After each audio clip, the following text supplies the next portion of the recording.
Bago nangyari ang space race, nagkaroon ng malaking karera sa pagitan ng mga world powers kung sino ang unang makakahanap sa lungsod na ito. Isang lungsod na sinasabing nagtataglay ng napakaraming mapagkukunan at advanced weaponry na napakamakapangyarihan at kayang baguhin ang takbo ng anumang digmaan. Ang Estados Unidos, UK, Soviet Union, Japan, Germany at bawat makapangyarihang bansa. Lahat ay sinubukang hanapin ang lugar na ito. Nag-sponsor sila ng maraming ekspedisyon para mahanap ang lugar na ito. Ngunit ang lahat ng ito ay nabigo. Marahil ang mga kamakailang pag-aaral at investigasyon ay humantong sa isiping marahil ang dahilan kung bakit sila tumigil sa paghahanap sa kaharian ng Agartha ay dahil natagpuan na nila ito. At sa kabila ng sinasabi ng mga bansang ito na hindi raw umiiral ang lugar na ito, ang kanilang kilos ay nagsasabi na hindi lang isa kundi marami ang lagusan papunta sa kaharian ng Agartha. Ang kaharian ng Agartha ay isang maalamat na lugar na sinasabing matatagpuan sa pinakailalim ng planeta. Ang ilan ay nagsasabing ang entrance nito ay nasa Himalayas, ngunit walang sino man ang tunay na nakakaalam ng eksaktong lokasyon ng kaharian na ito. Sa kabila ng lokasyon nito sa ilalim ng lupa, ang Agartha ay sinasabing may advanced na tunneling system na nag-uugnay sa lahat ng kontinente sa mundo. Habang ang mga tao ay naglalakbay sa ibabaw ng mundo sa pamamagitan ng himpapawid o sa dagat, ang mga tao sa Agartha naman ay ginagawa ito mula sa ilalim ng lupa. Ang mga tunnel na ito ay ginawa ng isang lahi ng mga pambihirang tao na kilala bilang the Old Ones. Malayong mas higit sila kaysa sa mga tao pagdating sa katalinuhan at teknolohiya, gayon din sa pisikal at spiritual. Ang misteryosong lahing ito ay sinasabing mulat sa lahat ng nangyayari sa mundong ibabaw. Pinaniniwala ang milyon-milyong tao ang nakatira sa Agartha na pinamumunuan ng hari nito na kilala bilang The Master. Ang kaharian ay may makabagong teknolohiya pagdating sa transportasyon tulad ng mga sasakyang lumilipad. Maaaring kilala ito ng ilang tao na Agartha, ngunit ang lungsod na ito ay kilala rin ng iba bilang Shambhala. Tila ang mga ito ay pareho lang.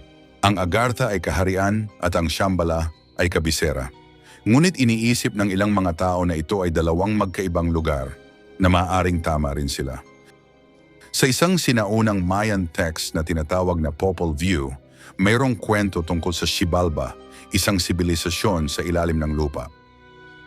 Ang Chicomostoc ay lugar kung saan pinaniniwalaan ng mga Aztec na sila ay lumitaw upang manirahan sa ibabaw ng Earth. Ang pangalan ay literal na isinasalin sa 7 kuweba at hinahanap ito ng mga mananaliksik at iniisip ng ilan na natagpuan na nila ito.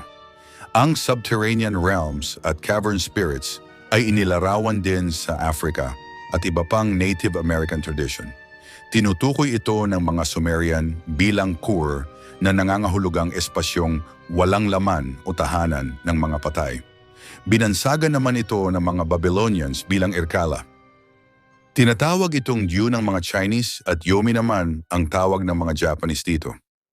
Ang alamat ng isang underground na mundo ay laganap sa lahat ng relihiyon kabilang ang Islam, Griego, Romano, sinaunang Ehipto at iba pa.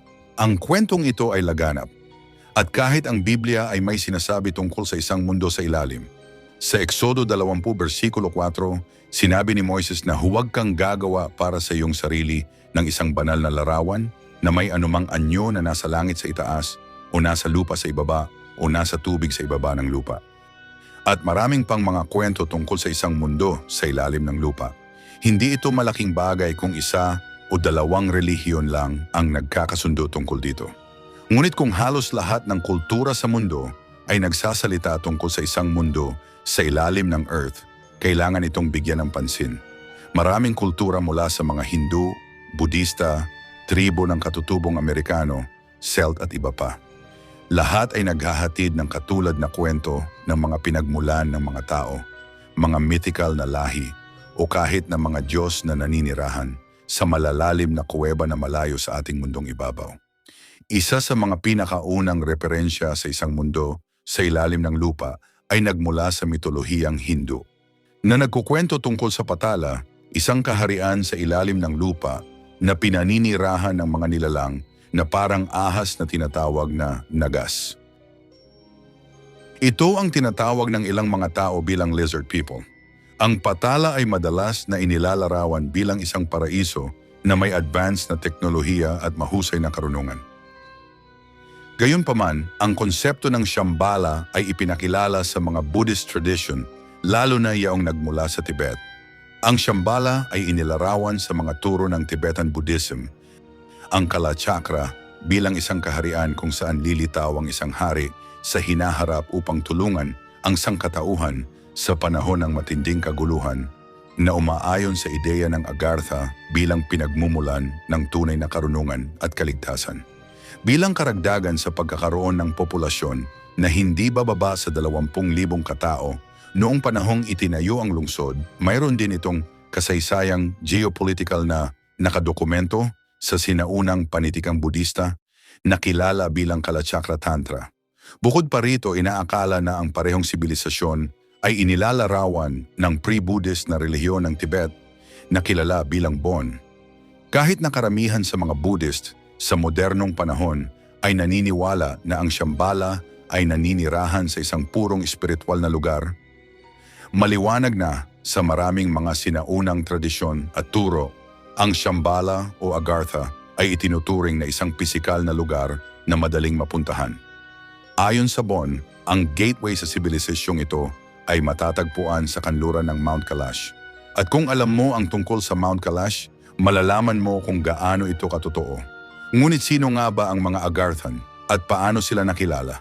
Well, kung ang kwentong ito ay may pahiwatig ng katotohanan, tila tayo ang mga alien at hindi ang mga Agarthan. Ang kwento ay ganito. Noong una, ang mga mamamayan ng Agartha ay nabuhay at umunlad sa ibabaw ng lupa. At ang Agartha bilang isang bansa o kaharian ay hindi talaga umiiral noon. Ito ay iba't ibang tao mula sa iba't ibang bansa na naninirahan sa iba't ibang lugar. Ngunit pagkatapos ng isang malaking sakuna na halos masira ang mundo dahil sa Great Flood, ang natitirang mga nakaligtas sa mga dakilang sinaunang sibilisasyon ay nagpasya na kunin ang natitira at magsimulang muli. Ngunit sa pagkakataong ito, sa pinakailalim ng Earth kung saan ay ligtas sila sa gayong pagkasira kung ito ay mangyayari muli. Ang mga nakaligtas ay nagsama-sama upang bumuo ng isang bagong bansa na kilalang Agartha. Siyempre may iba pang idea na ang cataclysm ay dulot ng mahabang digmaan sa pagitan ng Atlantean at Lemurian civilizations. Pati na rin ang potency ng thermonuclear weaponry.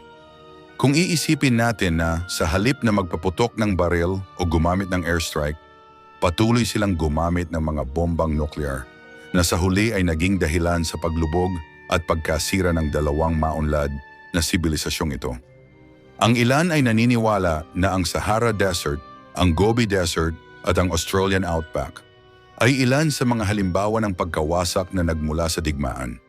Upang makapagbigay ng isang ligtas na kanlungan para sa mga tao at upang maprotektahan ang mahalagang mga tala, aral at teknolohiya na lubos na pinahahalagahan ng mga sinaunang lipunang ito. Ang mga sub-cities ay itinatag sa ilalim ng lupa. Sa alinmang paraan, ito man ay sa pamamagitan ng gawa ng Diyos, kalikasan o tao o ano paman. Isang bagay ang tiyak, wala nang gustong maranasan muli iyon. Kaya ang natitirang mga nakaligtas mula sa Atlantis, Lemuria, Hyperborea at anumang iba pang lahi ay nagpunta sa ilalim. Kaya kung ang lahat ng mga ito ay may kurot ng katotohanan tungkol sa kanila, iyon ay nangangahulugang tulad ng mga katutubong Amerikano. Ito ang kanilang planeta at tayo ang mga aliens. Ang mga taong nakatira sa Agartha ay tinutukoy bilang mga Agarthan, nakilala rin bilang mga nilalang sa loob ng lupa. Ang mga Agarthan ay sinasabing napakatalinong nilalang na may advanced na teknolohiya, talino at espiritual na pag-unawa. Sila rin ay sinasabing nagtataglay ng pambihirang haba ng buhay dahil sila ay may malusog na pamumuhay na pinagbuti ng tubig na mayaman sa copper. Nailalarawan din sila bilang matangkad na may berdeng balat habang nagtataglay pa rin ng mga katangiang katulad ng sa mga tao. Sa kabila ng pagiging katulad ng mga tao, ang kanilang katawan ay nagliliwanag.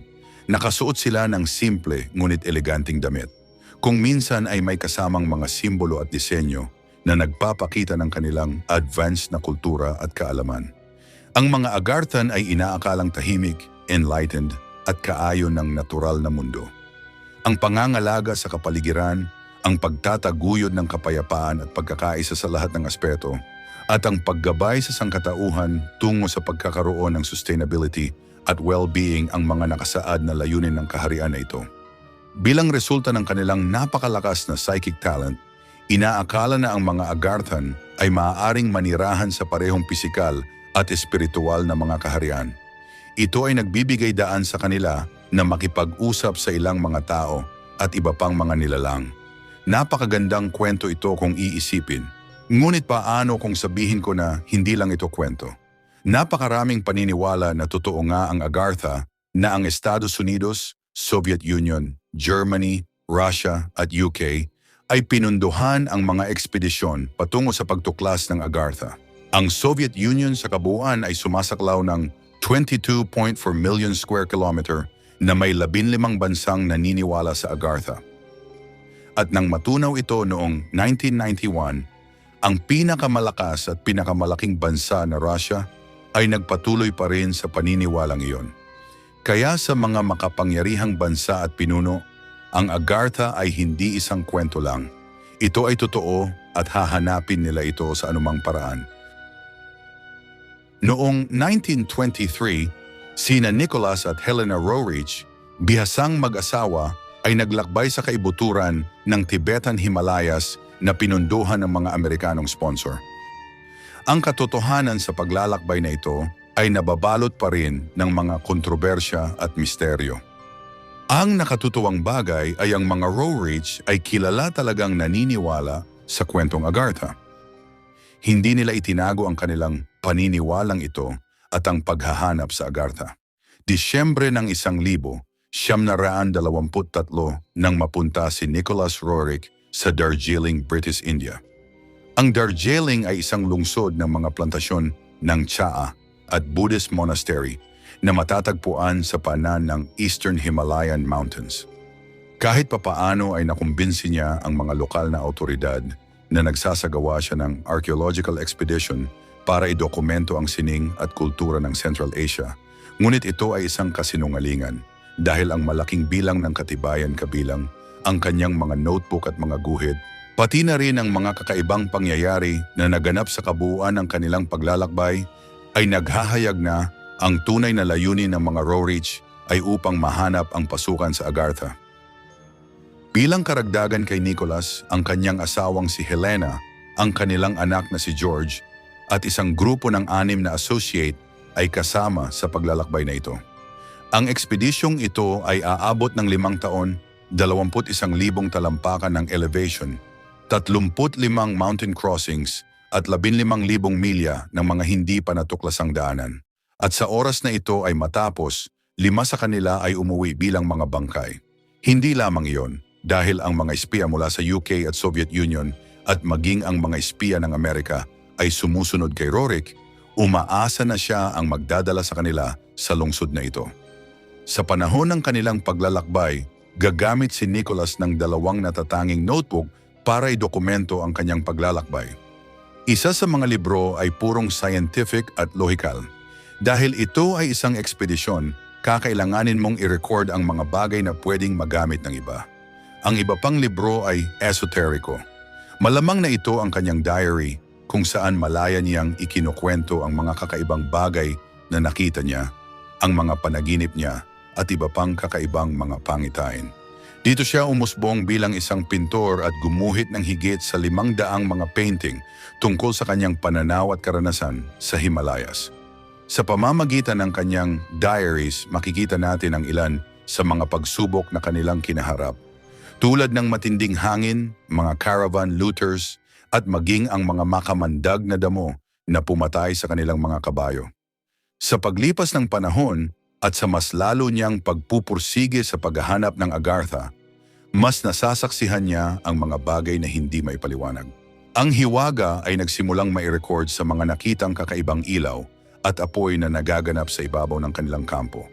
Habang ang mga entry sa kanyang scientific journal ay mas kaunti at kalat-kalat, Ang kanyang esoteric na journal ay napuno ng mga vision, kwento at palaisipan. May paniniwala na habang papalapit sa pasukan ng Agartha, lalong lumalabo ang kanilang mga iniisip. Ito ay dahil sa katotohanang ang aura ng lungsod ay nagsisimulang pumasok sa isip. Ang aura na ito ay sinasabing napakalakas sa espiritual at physical na hindi ito maipahayag sa pamamagitan ng komunikasyon na karaniwan sa mga normal na tao. Sa kabilang banda, tila si Nicholas ay nakatanggap ng komunikasyon mula sa isang napakalakas na nilalang. Nagsimula siyang mag-represent ng isang karakter sa kanyang mga ipininta na tila ay ang messianic na hari ng Agartha. Ito ay isang nilalang na ayon sa sinaunang propesya ay nakatakdang lumitaw sa lupa para sukdulang wasakin ang masasama, ang pagsasaayos ng mga nilikha at ang pagpapanumbalik ng kadalisayan. Sinimulan niyang iguhit ang imaheng ito obsessively. Ang diary ni Nicholas ay mayroon ding mga paglalarawan ng isang lumilipad na sasakyan na nasaksihan ng 7 miyembro ng kanilang mga tripulante. Isa ito sa mga huling pangyayari na isinulat ni Nicholas sa kanyang diary.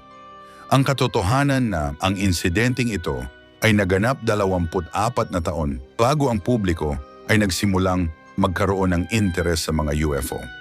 Sa sarili niyang salita, noong 5 ng Agosto, isang bagay na kapansin-pansin, nasa aming kampo sa Kukunor District, hindi kalayuan sa Humboldt Chain. Sa umaga mga 9:30, napansin ng ilan sa aming caravan ang isang napakalaking itim na agila na lumilipad sa itaas namin. 7 kaming nagsimulang panoorin ang hindi pangkaraniwang ibon na ito. Sa parehong pagkakataon, ilan sa caravaneers ay nagsabing, mayroong isang bagay sa itaas ng ibon at siya ay napasigaw sa kanyang pagkamangha. Nakita naming lahat sa isang direksyon mula hilaga hanggang timog ang isang bagay na malaki at makintab na nagre-reflect sa araw. Tulad ng isang malaking oval na gumagalaw na sobrang bilis na tumatawid sa aming kampo. Ang bagay na ito ay nagbago sa direksyon nito mula sa timog patungong timog kanluran. At nakita namin kung paano ito nawala sa asul na langit.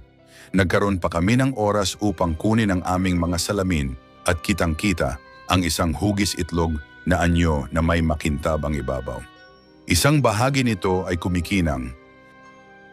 Palagi nating iniisip ang mga alien bilang mga nilalang na naglalakbay mula sa isa sa kanilang mga universe patungo sa atin. Pero paano kung sa maling lugar tayo nakatingin? Paano kung imbes na tumingala tayo, sa baba tayo tumingin?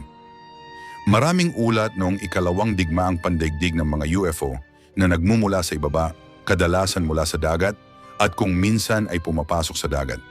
Maaaring ito ang makakapagpaliwanag kung bakit mas madali para sa kanila na makarating ng hindi na-detect sa ating airspace at madaling maglaho dahil nandito na talaga sila.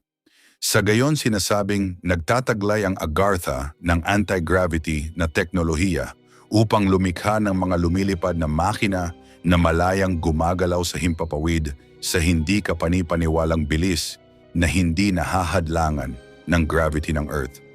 Ngunit ito ay isang kaisipan lamang at baka nagkakamali lang ako. Pagkatapos makakita ng UFO, ang Roe Reaches at ang kanilang buong crew ay nawala na lang bigla ng walang palatandaan. At sa kabila ng katotohanang mahigpit silang sinusundan ng mga intelligence agency mula sa Estados Unidos, Soviet Union at United Kingdom, walang nakakaalam kung nasaan sila. Sa loob ng higit sa 1 taon, ang mga Roe Reach ay nawala at lahat ng pagsisikap na hanapin ang mga ito ay walang saysay. Sa ganyan, akala ng mundo ay patay na sila. Ang tanging source na mayroon tayo para sa mga kaganapan sa panahong ito ay ang diary ni Nicholas, na nagsasaad na ang huling 5 buwan ng kanilang ekspedisyon ay ginugol sa isang Tibetan prison camp. Ang mga kondisyon sa kampong ito ay napakalupit na. Ang 5 sa kanilang 6 na tripulante ay namatay. Ito ay matapos silang matagpuan makalipas ang 1 taon. Ngunit nag-iiwan pa rin ito ng higit sa 7 buong buwan na pagkawala na ganap na hindi na itala at walang nakakaalam maliban sa Roe Reach. Pagkatapos na palayain noong 1928, tahimik na umuwi ang mga Roe Reach. Sa lahat ng mga account at kahulugan, ang kanilang ekspedisyon ay isang kabiguan. Ngunit paano kung hindi sila nabigo? Paano kung ang kanilang tunay na misyon ng paghahanap sa Agartha ay naging matagumpay? Sa gayon, ang mga American sponsor ay tila masaya sa progreso ng ekspedisyon na ipinadala nila ang Roerich pabalik sa Himalayas para sa isang follow-up na ekspedisyon sa pagitan ng mga taon ng 1933 at 1935 na nagbibigay katanungan, bakit sila muling inisponsoran kung ang orihinal na misyon ay nabigo? Nilagdaan ni Pangulong Franklin D. Roosevelt ng Estados Unidos ang misyong ito at si Henry A. Wallace, ang kalihim ng agrikultura na sa kalaunan ay magiging vice-presidente ang nagbigay ng pondo para dito. Hindi lamang iyon, tinukoy ni Wallace si Nicholas Roerich bilang kanyang guro. Itinatag nito ang unang direktang koneksyon ng pamilyang Roerich sa pamahalaan ni Franklin Roosevelt. Ito ay hindi na isang teorya, ngunit ngayon ay isang katotohanan. Ngayon dito nagsisimula ang mga bagay na medyo kahina-hinala. Sa gitna ng Himalayan Highlands sa kanilang ikalawang pagbisita, muling naglaho ang mga Roerich. At sa pagkakataong ito ay 3 buwan, silang nawala. At walang bakas ng kanilang aktibidad. Pagkatapos ay muling lumitaw na parang walang nangyari. Ngunit sa kabila ng pagkabigo, ito ang panahon na nilagdaan mismo ni Pangulong Roosevelt ang Roerich Pact noong 1935 na minarkahan ang kanilang pangalawang direktang koneksyon sa gobyerno ni Roosevelt. Bakit niya gagawin yon? Naipangalan ang kasunduan kay Nicholas. Para sa mga hindi nakakaalam, ang Roerich Pact ay isang kasunduang proteksyon ng artistiko at siyentipikong mga institusyon at makasaysayang monumento. Isa sa pinakamahalagang aspeto ng Roerich Pact ay ang legal na pagkilala na ang pagtatanggol sa mga bagay na pangkultura ay mas mahalaga kaysa sa paggamit o pagsira ng kulturang iyon para sa mga layuning militar. Bukod pa rito, ang Roerich Pact ay nagsasaad na ang proteksyon ng kultura ay laging nangunguna sa anumang pangangailangang militar. Ang ibig sabihin nito ay anumang kultural na bagay na natagpuan ay hindi dapat galawin. Walang tutunaw sa mga estatwa ng Buddhist para gawing bala o gamitin ito bilang isang kalasag. Ito ay isang magandang kasunduan at plano dahil pinapanatili nito ang kultura mula sa pagkawasak. Ngunit hindi mo ba naisip na ito ay parang nagkataon na noong muling lumitaw ang mga Roerich, ang kasunduang ito ay nilagdaan? Parang may nakita siya, isang bagay na napakaganda ngunit mapanganib, na kung ibibigay sa mga tao ay maaring magdulot ng pagkawasak sa sukat na hindi pa nararanasan noon. Lahat ng ito ay maaaring mga hulugan na natagpuan ni Nicholas ang Agartha.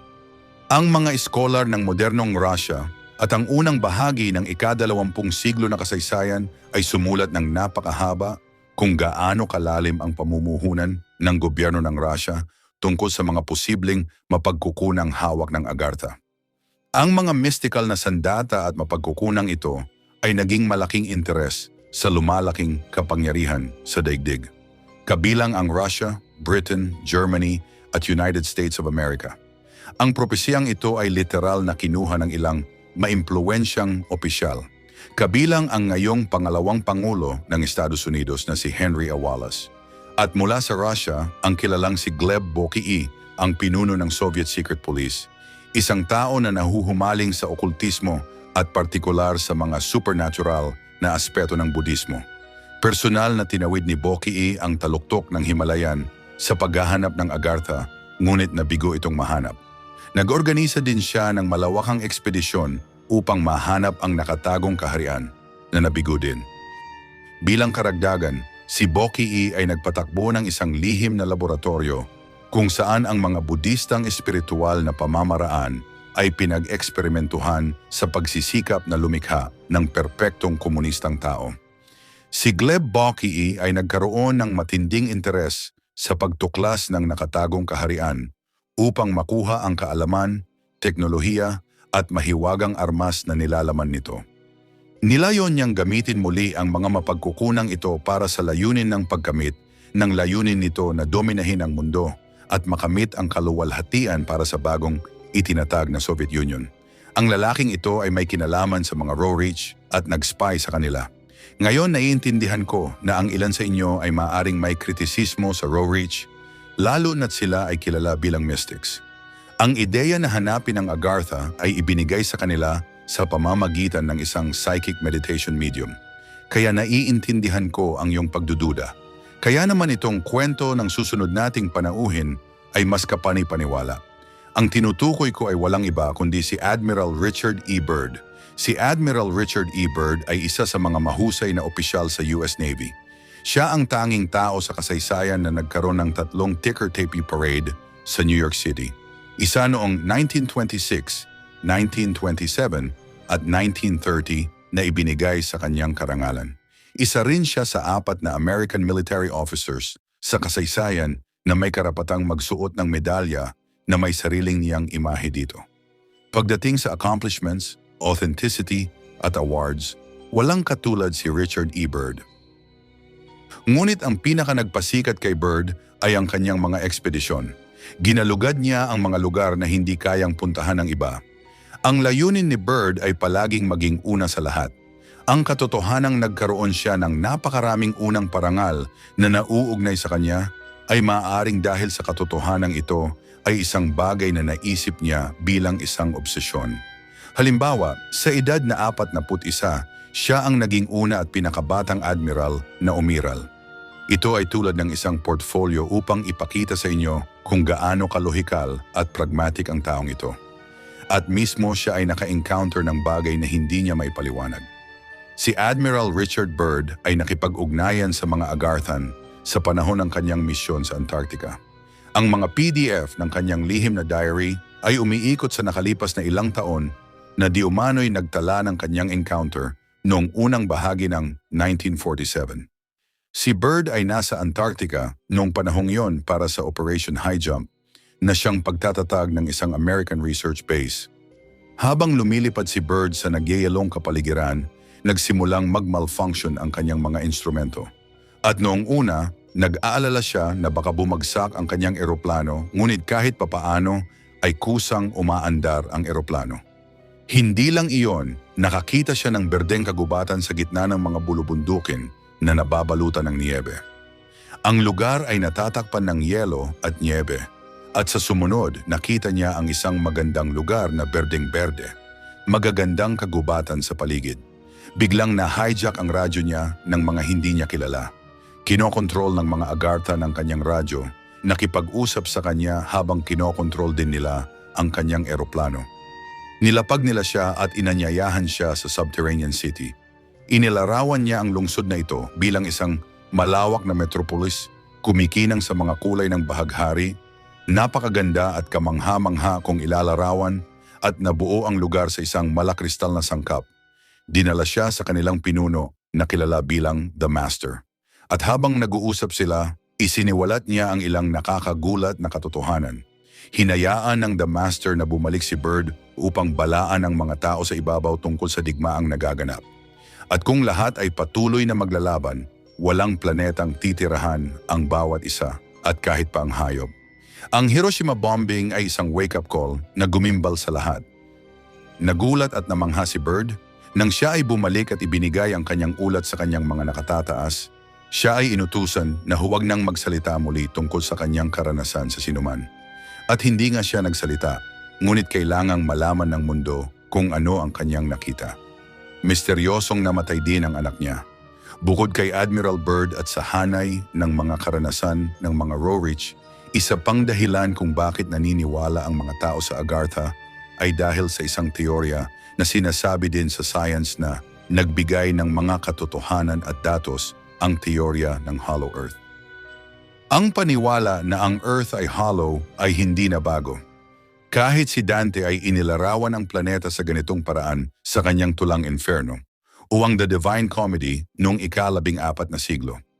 Inakala ng mga scholar mula noong ika-16 na siglo na ang Earth ay may hollow shell na may mga layer na naglalaman ng iba't ibang mga atmospheres, density, at kahit isang miniature na araw sa core nito. Ang Hollow Earth Theory ay may mahaba at tanyag na kasaysayan na itinayo noong ika-17 siglo nang isulong ito ng ilan sa mga pinakakilalang siyentipiko noong araw, kabilang sina Edmund Halley, Leonard Euler, at Sir John Leslie. Ibinatay ng mga mahuhusay na siyentipikong ito ang kanilang hypothesis sa mga anomalya sa magnetic field, gravitational pull at polar exploration ng Earth, na nagmungkahi na ang Earth ay maaaring hindi isang solidong globo tulad ng dati nating naisip, ngunit isang hollow na may napakalaking walang laman sa loob. Ito ay iba't ibang katotohanan at datos na maaaring magpatunay sa Hollow Earth Theory. Halimbawa, sa karaniwan, ang kapal ng crust ng Earth ay humigit kumulang 40 kilometro lamang, at ito ay nagkakahalaga ng mas mababa sa 1% ng kabuuang dami ng planeta. Ang natitirang bahagi ng planeta ay pangunahing binubuo ng tunaw na bato at metal, na kailangang mas maunawaan ng agham upang makagawa ng ilang mga pagpapalagay. Ang mga pockets o layer ng solid matter sa loob ng Earth ay nagpakita na maaari silang mag-host ng hindi kilalang mga anyo ng buhay. O sa kasong ito ay ang mga sibilisasyon. Isa sa mga pinakamahusay na pisikal na halimbawa nito ay ang Kola Super Deep Borehole. Kasalukuyang hawak ng Kola Super Deep Borehole ang record para sa pinakamalalim na artipisyal na butas na hinukay sa ibabaw ng Earth. Ito ay isang proyektong ginawa ng mga Ruso, at ito ay hinukay hanggang 8 milya o 14 na kilometro. Para sa karamihan ng mga tao na walang kumpletong pag-unawa sa kung gaano kalalim at lapad ang butas na ito. Ang Kola Super Deep ay napakalalim na ang pinagsamang Mount Everest at Mount Fuji ay maaaring magkasya dito, o ang buong Mariana Trench. Ito ang nakakabaliw tungkol sa Kola Super Deep. Sa kabila ng napakakahangahangang lalim nito, hindi man lang nila nalampasan ang unang layer ng estruktura ng Earth. Ang proyektong ito ay tumagal ng higit sa 20 taon. Narito ang isa pang kakaibang bagay na kanilang naisip. Maaaring umiral ang buhay kahit sa ilalim. Natuklasan ng mga siyentipiko ng Northwestern University na 1.5% ng mga bato na kanilang pinag-aralan ay gawa sa material mula sa mantle na nagmula sa mga bulkan. Ang karagdagang pananaliksik ay humantong sa kanila sa pagkaunawa na ang dami ng tubig na nasa ilalim ng crust ng Earth ay 3 beses na mas malaki kaysa sa dami ng tubig na matatagpuan sa lahat ng karagatan ng mundo. Ang pressure at temperatura sa ilalim ay medyo mataas na pinapanatiling likido ang tubig at pinupuwersang lumabas sa mga buhaghag na bato. Hindi man direkta, ang buhay ay maaaring umiral sa ilalim sa Earth. Ngunit marahil ang pinakamaimpluwensyang hypothesis ng isang hollow Earth na inaangkin ng mga mananampalataya ngayon ay nagmula sa English astronomer na si Edmund Halley. Noong 1686, iminungkahi niya na sa ilalim ng Earth ay may 3 concentric shell. Ang bawat isa ay may mga pole na independenteng umiikot at nakakasagabal sa compass reading sa ibabaw ng lupa. Ito ang kanyang pagtatangka na ipaliwanag ang mga pagbabagong naganap at nagaganap sa magnetic field ng planeta sa paglipas ng panahon.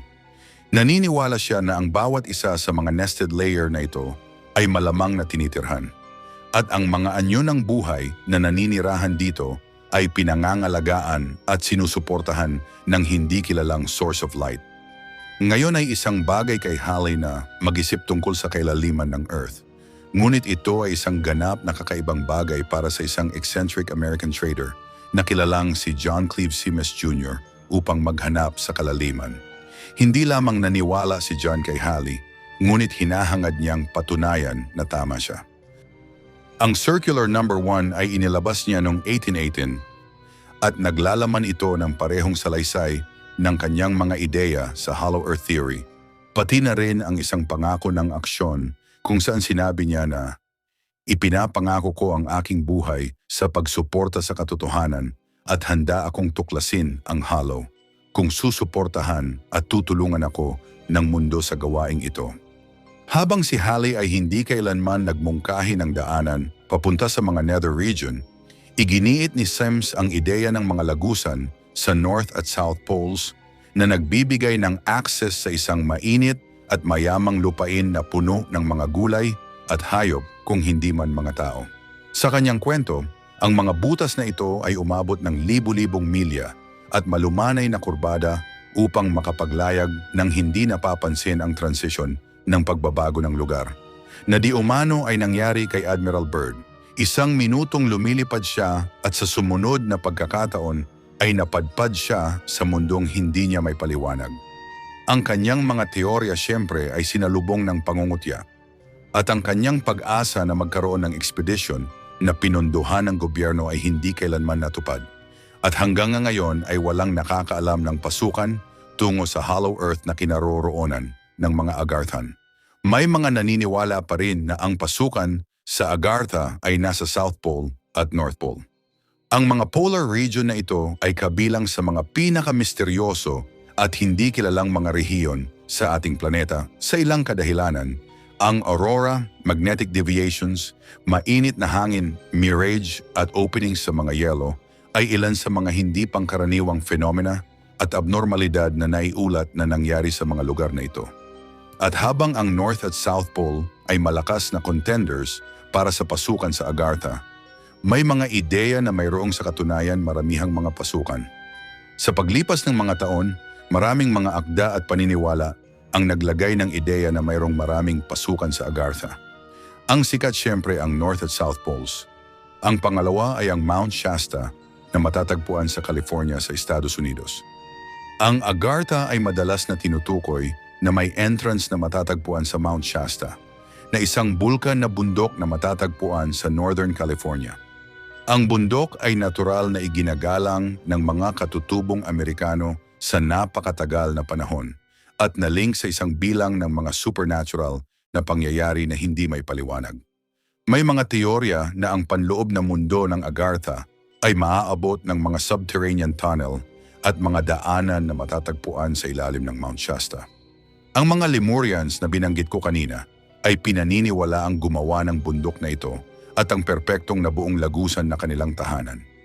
Ang pangatlo ay ang kabundukan ng Himalayan na siyang teoryang pinaniniwalaan ni Roerich at kung saan naganap ang kanyang ekspedisyon. Meron ding pinaniniwalaan dito sa Pilipinas na tinatawag na Biringan. Isa pang bundok ay ang Mount Kalash, na nababalot din ng misteryo at matatagpuan din sa Himalayan Mountains. Kakaiba ang bundok na ito at bakit sa lahat ng dapat na pasukan ay naniniwala akong maaaring ito ang isa sa mga pasukan. Ito ay bundok na walang border, ngunit ito ay sinasamba at iginagalang ng lahat ng nakapaligid na bansa. Isa pang lugar na madalas na nauugnay sa mga pasukan ng Agartha ay ang Giza Plateau sa Egypt, na kung saan ay nakikilala dahil sa pagkakaroon ng Great Pyramid at ang Sphinx. May isang teorya na nagmumungkahi na sa ilalim ng mga pyramids, may mga kuweba at lagusan na nagmula pa noong sinaunang panahon at humahantong sa ilalim ng lupa. Ang mga konseptong ito ay pinalalakas ng iba't ibang esoteric na publikasyon, pati na rin ang laging misteryo na pumapalibot sa pagtatayo ng mga pyramids at ang eksaktong layunin kung bakit ito itinayo. At ito ay hindi lamang mga teorya. Ito ay dokumentadong katotohanan. Ang Giza Plateau ay naging paksa ng maraming arkeolohikal na ekspedisyon na humantong sa pagkatuklas ng maraming lagusan at silid sa ilalim ng mga pyramids. At syempre, mayroon tayong Antarctica. Alam nating lahat kung paano pinunduhan ng mga Nazi ang mga ekspedisyon sa Antarctica. May mga teoryang nagmumungkahi na ang Nazi Germany ay nagsagawa ng mga lihim na ekspedisyon sa Antarctica noong ikalawang digmaang pandaigdig upang mahanap ang nakatagong lungsod na ito at gamitin ang kanilang mga resources at mga advanced na armas upang paboran ang daloy ng patuloy na digmaan. Ang mga teoryang ito ay madalas na iniuugnay sa mga kwento ng advanced na teknolohiya at mga nakatagong base sa ilalim ng yelo. Ito ang nag-udyok kay Admiral Byrd na magpunta sa Antarctica. Ang kanyang ekspedisyon ay pinunduhan ng pamahalaan ng Estados Unidos at misyon niyang alamin ang mga lihim ng mga Nazi upang malaman kung bakit sila ay dumagsa at naglalagay ng mga resources sa Antarctica. At lumalabas na ang mga German ay may mga mapa ng lugar na nagpapakita ng isang cave system sa ilalim ng lupa. Lumalabas na mayroong bagay na ito na tinatawag na planetary grid system at ito ay isang network ng mga linya ng enerhiya na tumatawid sa Earth. Ang mga linyang ito ay sinasabing nakakaapekto sa lahat, kabilang ang mga lokasyon ng mga sinaunang monumento at mga pattern ng mga animal migration.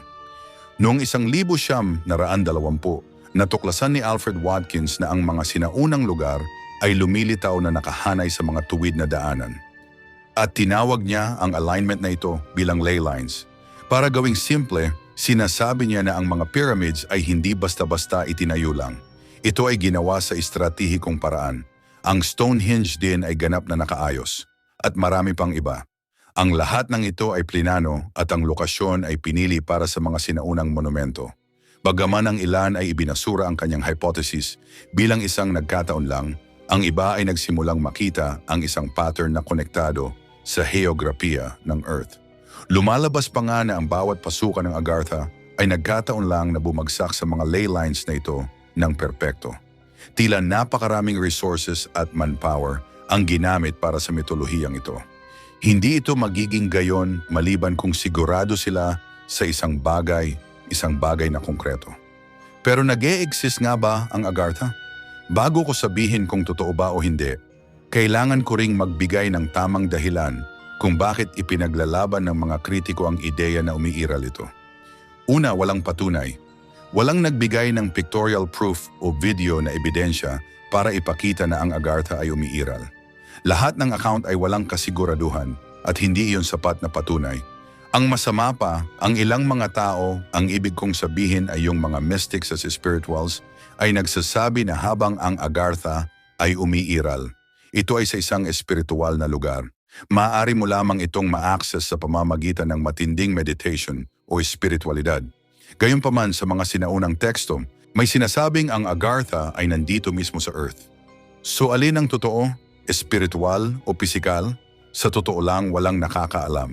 Ngayon ang tubig na matatagpuan sa loob ng Earth ay totoo. Nang matuklasan, pinaniwalaan ng mga tao na may malalaking karagatan sa loob ng mundo na maaaring mayroon ngunit hindi eksakto tulad ng iniisip natin. Oo, mayroong madaming tubig sa mantle ng Earth. Ngunit ito ay nakulong sa loob ng mga bato at mineral. Ito ay tinatawag na mineral hydration.